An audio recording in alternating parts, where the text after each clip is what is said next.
Hi there, Capricorn. Welcome to your May 2016 Tarotscope. It's Raina here. So as you can see, I have all the cards laid out and I've been looking at them, and it's a very interesting month for you. But before I begin to talk about the cards, I wanted to go over some of the important transits for Capricorn Sun and Rising during the month of May. Now, there are two main concentrations of energy for most of the month. One is in your fifth house of love and romance, creativity, children, home businesses. What else would be in that house? Sports, hobbies, amusements. And the other one is your 12th house, which is the house that Neptune rules and deals with woo, past life stuff and buried matters, things that you're not conscious of. And this is because your 12th house is Sagittarius, and we have a full moon in this house that's occurring on May 21st at 1 degree of Sagittarius. By the way, there is also going to be another full moon in Sagittarius on June 20th, which is the summer solstice. And that's going to be at 29 degrees of Sagittarius. So you're going to get hit with this 12th house full moon activity twice. Obviously, this is a general reading, and depending on the degree of your sun or your rising sign, mileage may vary. So I don't want to just say this is going to be true across the board, but it is pretty significant to have two of these full moons in the same sign. Also, we have Mars retrograding in Sagittarius in that 12th house, and we also have, what's the other planet? Oh yeah, Saturn. How could I possibly forget that we have Saturn, which happens to be your ruler? And that likewise is in your 12th house. So let me talk about Mars and Saturn in the 12th house. Those are pretty heavy hitters. Maybe you could make a case and say that Pluto is a heavier hitter than Mars. Mars is the planet of action, and when it's in retrograde motion, it's kind of got the brakes put on it. And because Mars tends towards impatience and wanting to be even like physically active, when it's in the 12th house, that in and of itself causes frustration, because the 12th house is very indistinct and it's very subtle. It's not straightforward. And so when you have a transit of Mars in general in the 12th house, it tends to produce a lot of inner tension, because the person feels stymied in some way.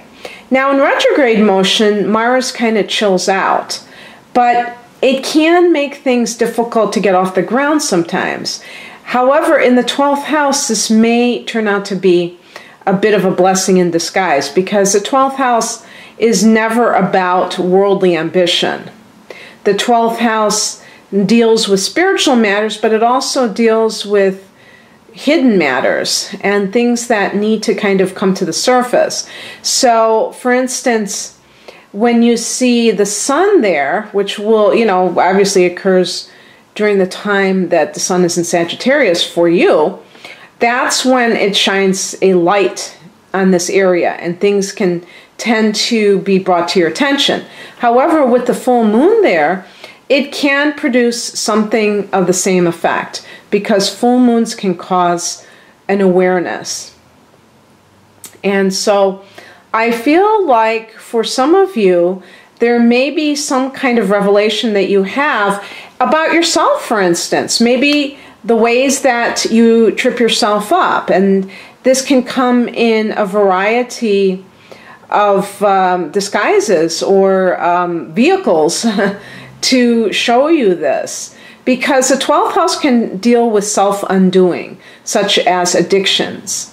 And it is possible, since full moons I feel can be very healing, that you can heal yourself of an addiction that has been plaguing you for a long time. Now, it doesn't have to be something that is really heavy duty. Maybe it's just something that we call a soft addiction that affects you adversely, but not, to the extent of being, life or death. So that's something to look at in terms of self-improvement.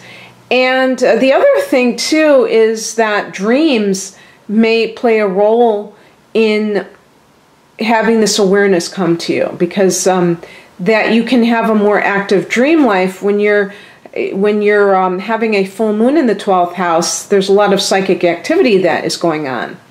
And so also with this Saturn retrograde, this is a long-term transit, just having Saturn in Sagittarius. And so it's something that you will have to contend with.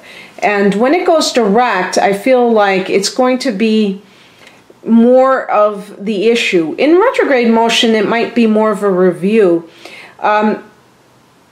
Saturn, tends to restrict, but sometimes restriction can be beneficial because it can lead to self-discipline, and that's not a bad thing. We don't want to be so out of control that we're doing whatever whenever. Sometimes we want to be able to put the brakes on, and that's what Saturn is really good at.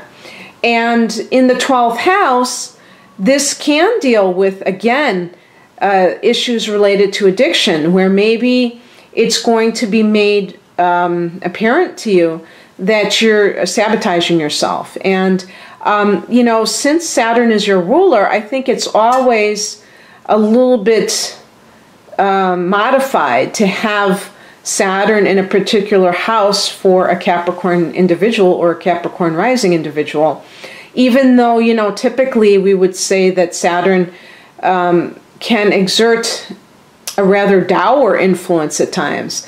I think for Capricorn, they work very well with this energy.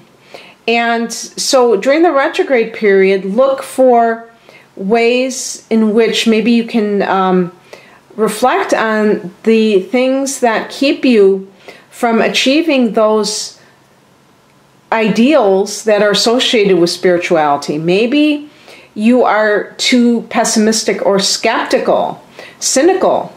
Maybe something happened to you in your past that kind of put you off the idea of God, and that has kind of affected you adversely your whole life because you've wanted to, kind of tap into that, but you've always been rather reactive at, at the very mention of anything spiritual because you're mad at God. And those things can be dealt with. I think that a lot of people who have had traumatic experiences and they assume that God would never allow something like that, it may be that you need to revise your concept of what God is, because the very people that criticize God as being kind of a childish notion of some kind of sky daddy, that's not the only interpretation of God. And so when you can kind of really engage in the idea itself, that makes it more palatable to you, and then you can, find a way to tap into it without feeling like you're being foolish, because I know Capricorns tend to be very sensible, practical people, and as earth signs, they tend to require proof of things around them. They're not the type of people to just go off on these tangents of fantasy like that. But when you kind of invite the magical into your life, it makes, first of all, it makes life much more fun, but it also kind of points to a limitless existence, one that isn't just about the affairs of the flesh, you know, something more than just that transcends the material plane, so to speak. So the other thing about like the fifth house, because the sun is in Taurus and Venus is in Taurus as the month begins, this is really good for romance. So any of you single Capricorns, put yourself out there in the first few weeks. We even have a new moon in the fifth house. So there could be new developments there. It's a great time for setting your intentions of what you want in a romantic partner. That's going to occur on May 6th. So there's a lot of good energy. And Venus in this house until the 24th of the month is really good for appearing attractive to potential love partners and just attracting them in general. You know, Venus tends to bring a certain grace into the house that she enters. And so that might be very beneficial for you. And then after the Sun and Venus enter the sixth house at the end of the month, that will draw attention to the more practical side of life, which has to do with your health, your daily routines, and you're going to be more concerned with kind of your workplace and issues surrounding your work. And there may be some kind of good influence that comes in when Venus is in this house. I mean, it can even bring money. Maybe you have an increase in your work load, and therefore you start to earn more money as a result. So that's, you know, that's definitely welcome news.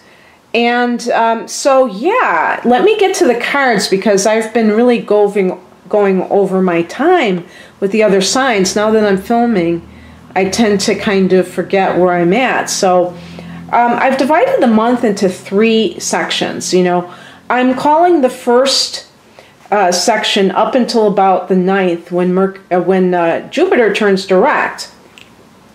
Now, I didn't talk about Jupiter turning direct, and maybe I should have, because Jupiter is in Virgo, and Virgo is a fellow Earth sign, as you know, and so it's a very nice, compatible energy with you. And, you know, forms a trine, which is a very easy flow. And Jupiter, during this year, or the 12-month transit of it in the sign of Virgo, has been in your 9th house. So during this year, you are expanding through the affairs of the 9th house, which can be higher education. So some of you may have gone back to school, or you have gotten positions in academia.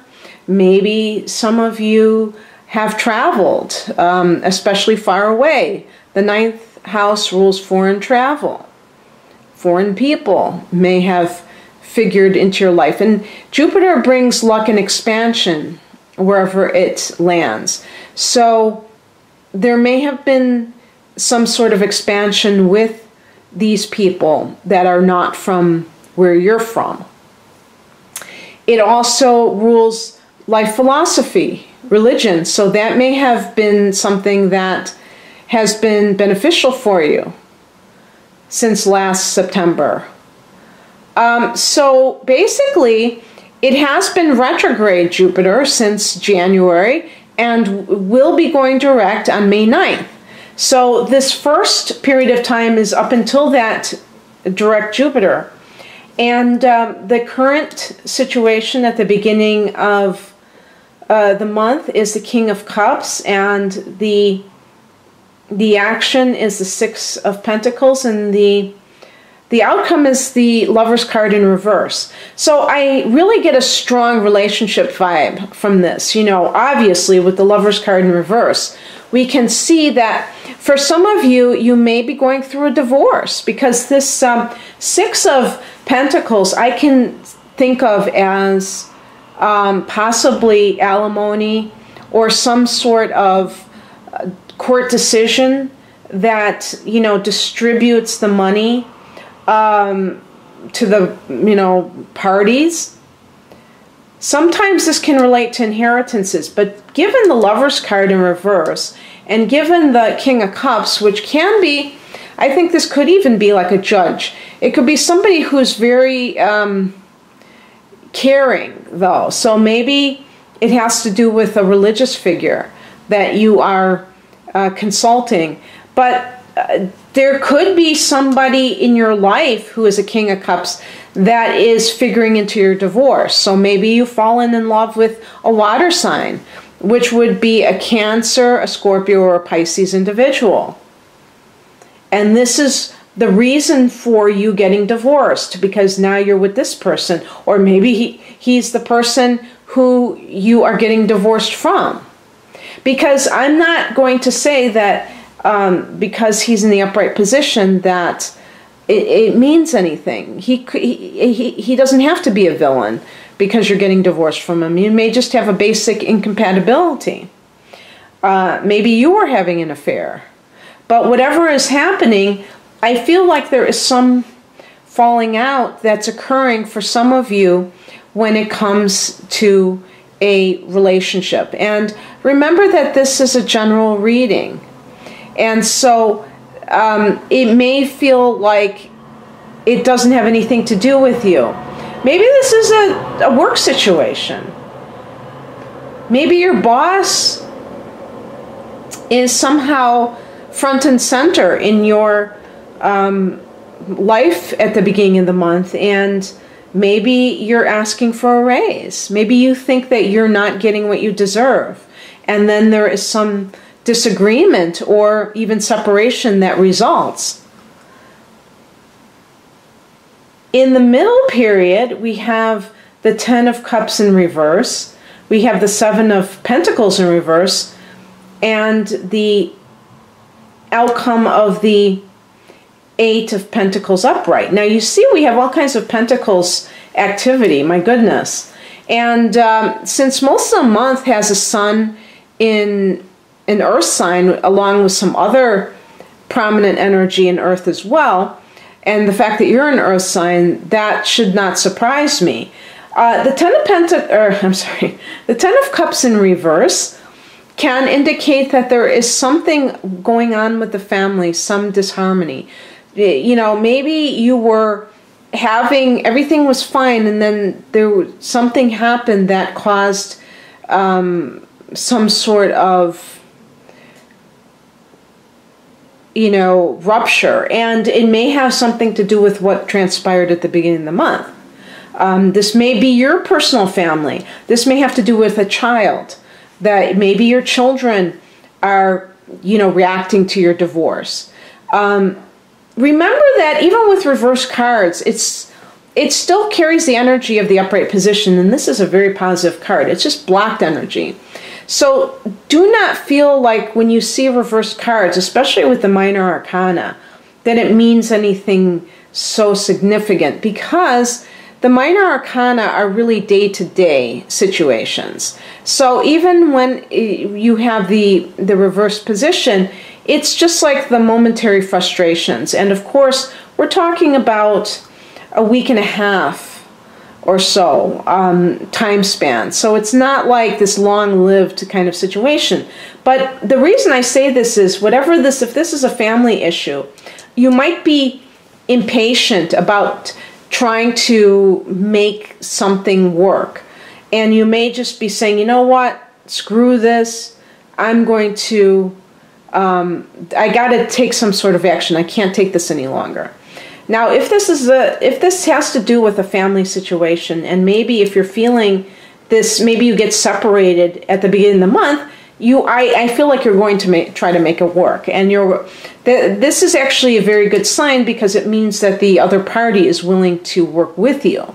It's not a one-sided thing. But you will, well, I shouldn't say that, because this is you. I feel like you are going to try, and you're going to put some effort into making it happen. If this is a job situation, it could just be that you are not going to take it anymore. And I see it especially with this card. It's like in the upright position, this is the Farmer's card, the Seven of Pentacles.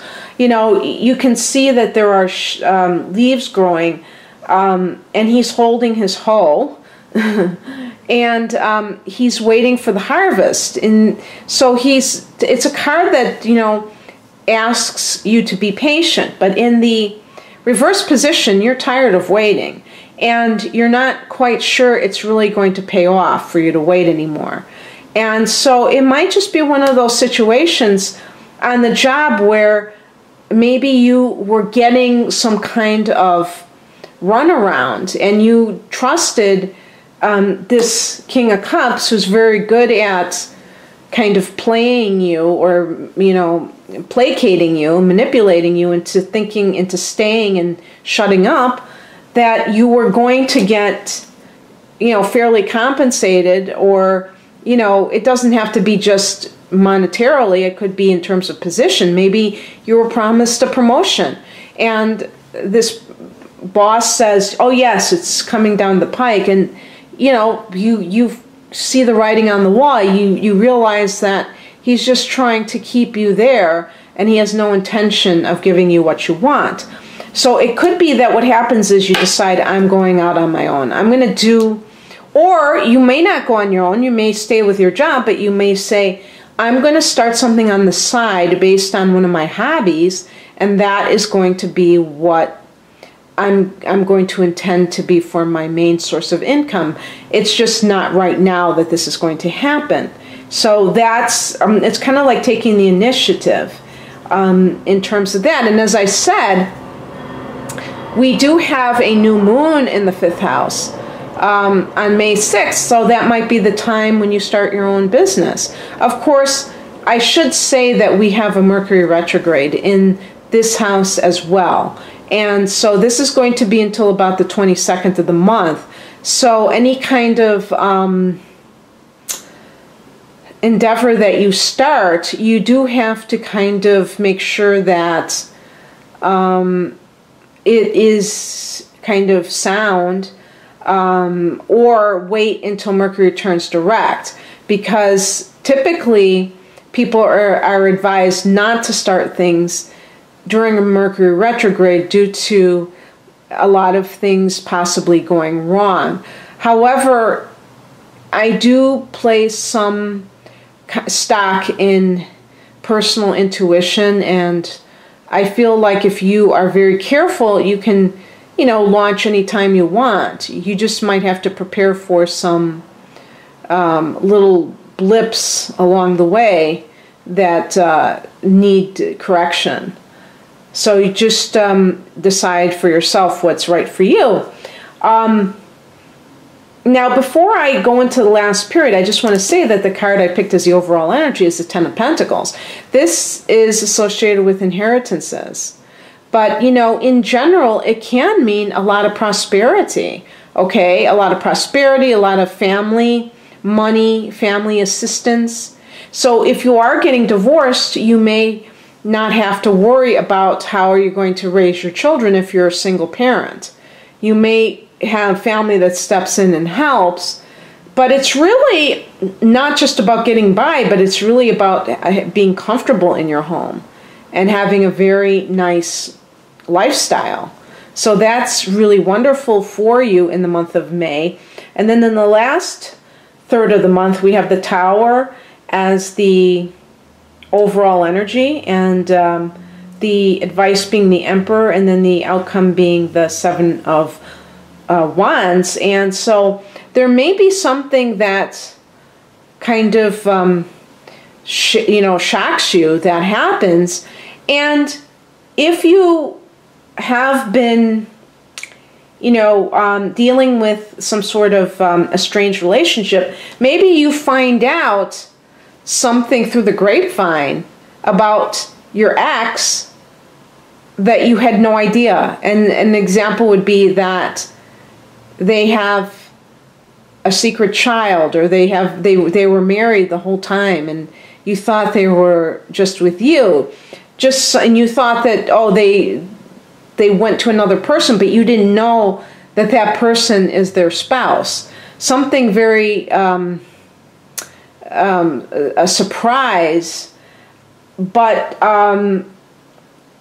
it could be for some that are trying to make their marriage work that something occurs which kind of throws you off balance anyway, even as you're trying to rectify things.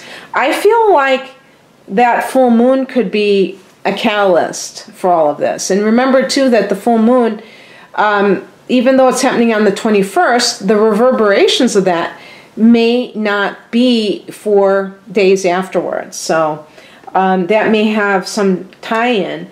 And for a job, it might be something where you're trying to maintain your job, or you're trying to, you know, do something else on the side until you can quit your job, and then something comes that is totally unexpected. But, you know, I find that a lot of people get nervous about the Tower card because they think it's something bad, like something very traumatic. And it does... you know, I have the Morgan Greer deck, and the Tower here, I don't know if it's as bad as the Rider-Waite deck. This is what it looks like. I don't know if you can see it. It's hard to know. But it is very dramatic, but I feel like sometimes we can have sudden good luck, you know? Why do we always assume that when there's suddenness with news that it's automatically bad? So to frame it in a more positive sense, it could be that something very exciting comes in for you that is a mind blower. And what I think you're going to be doing is you're going to be consulting with someone. Now, this might have to do with the person that is connected to the shock or the relationship. So, for instance, the Emperor card might be an Aries individual, and if you have been involved with an Aries individual, maybe that's a person that you suddenly are splitting up from, and maybe there's been problems with this person for a while, and then you discover something really shocking about this person. But this could just point to a divorce attorney, somebody who, or maybe a judge. Maybe you have to petition a judge if you find out some new information. Maybe as you know, as the month begins, you're going through a court proceeding and you really didn't have much to go on, and then you find out something that allows you to make a better case for yourself. In a work situation, you may have a situation, some people may find that they get a pink slip, okay? Or it's something, it could be something unwanted, but as I say, I don't want to make it negative because it could be something very positive. But assuming that it could be something where somebody finds out that they have lost their job, you will probably be appealing it, and maybe there is somebody who has some power who can act in your behalf. And this is somebody who is a very no-nonsense individual. The outcome is the Seven of Wands. So I feel like you're really going to stand up for yourself. Whatever happens, you're going to, you know, you're not going to take it lying down. And I think that that will help you to, you know, gain the best footing overall, because if there is something going on, you may, you know, initially be taken, you know, thrown off course, but you quickly regain your composure and you're able to defend yourself. And as I say, with the overall card being the Ten of Pentacles, I feel like money is going to be really good for you. Remember that, you know, with Taurus, and you've got Virgo, you've got Jupiter going direct in the sign of Virgo, another earth sign. I feel like, you know, you're pretty much sitting pretty, Capricorn, in a lot of ways.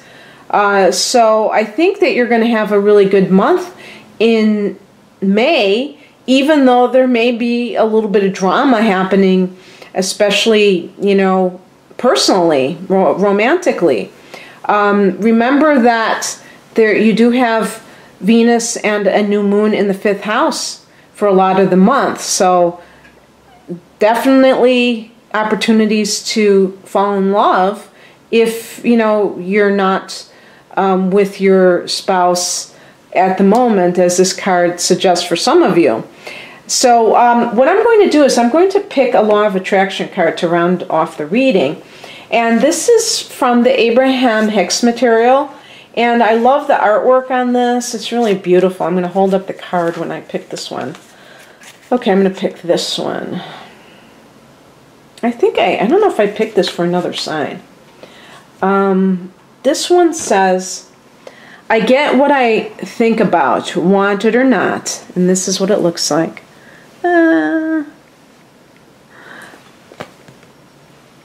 It makes no difference whether you want the specifics of it or not. It is the vibrational essence of the subject of your attention that is being attracted. That which you really, really want, you get. And that which you really, really do not want, you get. And so basically, thoughts are things. You know, what do you tell yourself? What do you tell other people? You know, it's you know, it never ceases to amaze me how people tell things, you know, tell the worst possible scenario of a situation to themselves or other people. It's almost like they want bad things to happen. And, you know, if you are not familiar with Byron Katie, she wrote a book called The Work, or she created this kind of self-inquiry called The Work. And basically, you ask yourself some questions whenever you make an assumption. One of the things you say is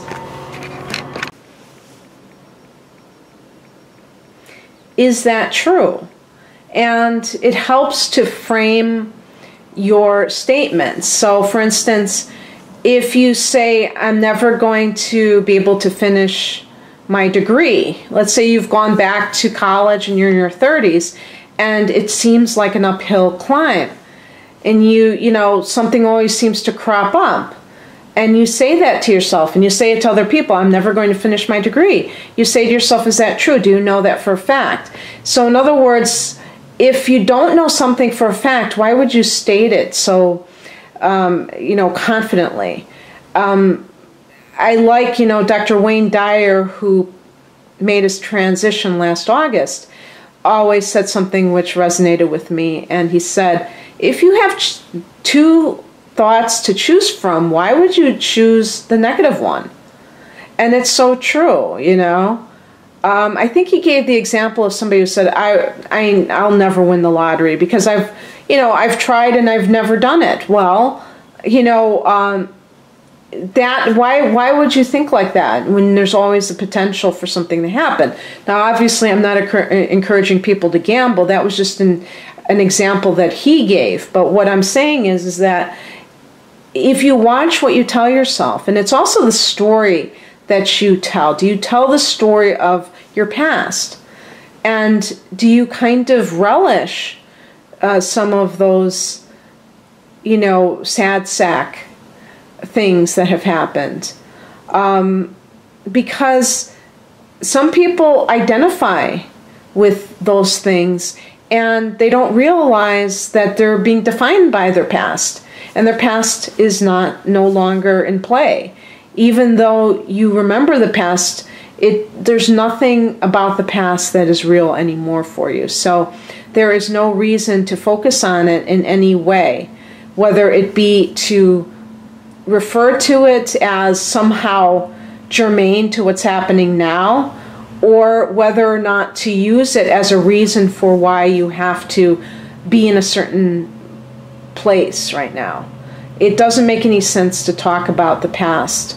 And yet people, you know, identify with it, and, you know, it ends up controlling them. So anyway, as the Lun here seems to be getting very, holy moly. Anyway, I'll let you go, and I hope you have a great month, Capricorn. Take care of yourself. Bye.